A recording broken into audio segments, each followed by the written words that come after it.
5 seconds. Sir, I rise to support the bill brought forward by the Honorable Deputy Minister in the Ministry of Finance. Banking is a service of vital importance to industry, commerce, and agriculture. It is concerned with the creation of credit money and its distribution between various users such as industry and agriculture or between institutions and individuals. In fact, the smooth working of a modern economy depends on the proper regulation of credit with which the banks are concerned. The question thereof of recruitment of the personnel of banking institutions assumes great importance. The Banking Commission has recommended the establishment of such a commission in its report in 1972. In fact, government have been rather late in bringing forward this very important and necessary piece of legislation. Before nationalization, some of big commercial banks had made some arrangements of their own for recruitment of their staff. The Institute of Bank Management and the Reserve Bank of India, through the Bankers Training College, run some short-term and long-term courses for recruitment and training of bank staff. But these arrangements are not adequate even to meet the requirements for recruitment of high cadres.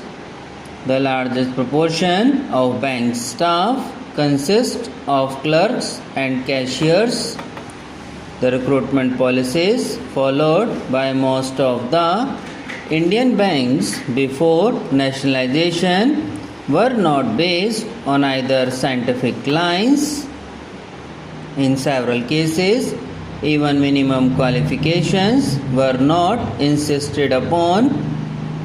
The Banking Commission has reported that in many cases, people who had not even passed matriculation examination were recruited as clerks. There are no proper evaluation of the aptitude or capacity, and very often caste and relationship determine the choice of candidates. Lack of training facilities, however, aggravated the problem, and banks found themselves with staff which had neither aptitude nor ability to carry out the jobs assigned to them. The bill, therefore, is welcome. It seeks to provide for proper methods of selection for recruitment.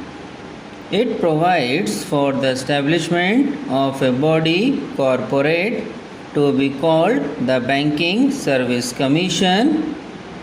It shall be the duty of the Commission to hold competitive examination to recruit people for clerical and allied cadres, junior officers cadre, and such the officers cadre as the central government may be notification specify.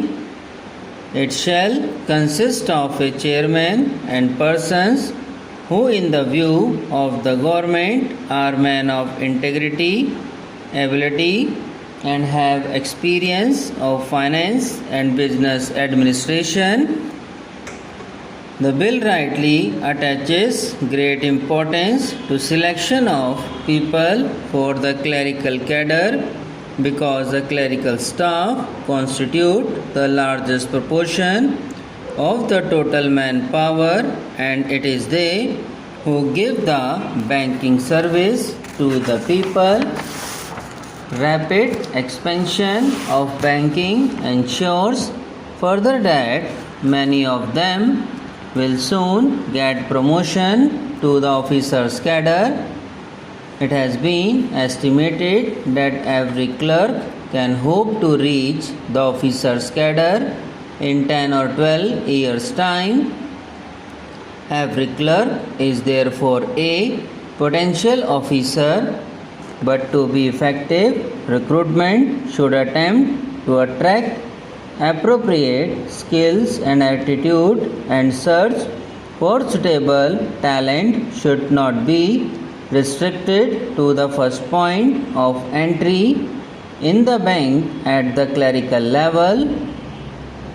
It should also be extended to attract sufficient number of persons who possess executive skill with the functional management of the banks. They require the service of experts such as agricultural scientists and those who are experts in engineering. Recruitment of such personnel should also be considered by the Banking Commission.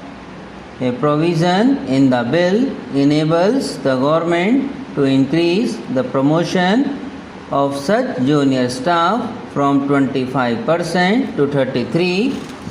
In my view, it is a welcome provision. There is a provision that a certain percentage shall be reserved for scheduled caste and scheduled tribes. The percentage has to be determined according to the general principles and also the requirements of the banks. One provision says that the commission will have certain advisory functions. It is an important provision. We know how in government service very difficult problems of promotion and seniority arise. It is better that they are solved by a third body rather than the superior officers who have sometimes prejudices against people working under them.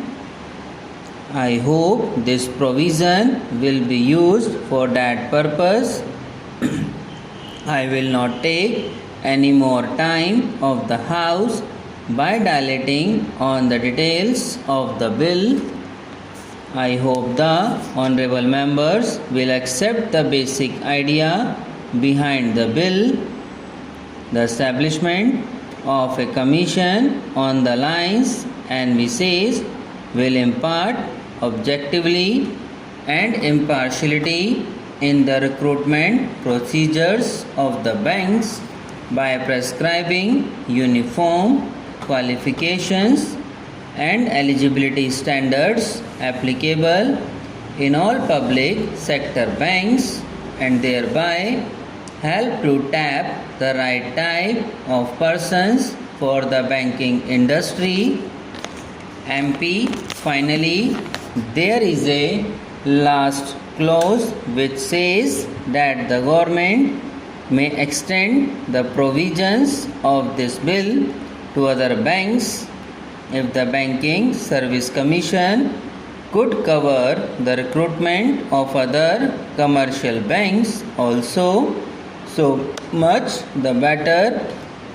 We will have uniform standards for recruitment of personnel in all the banks.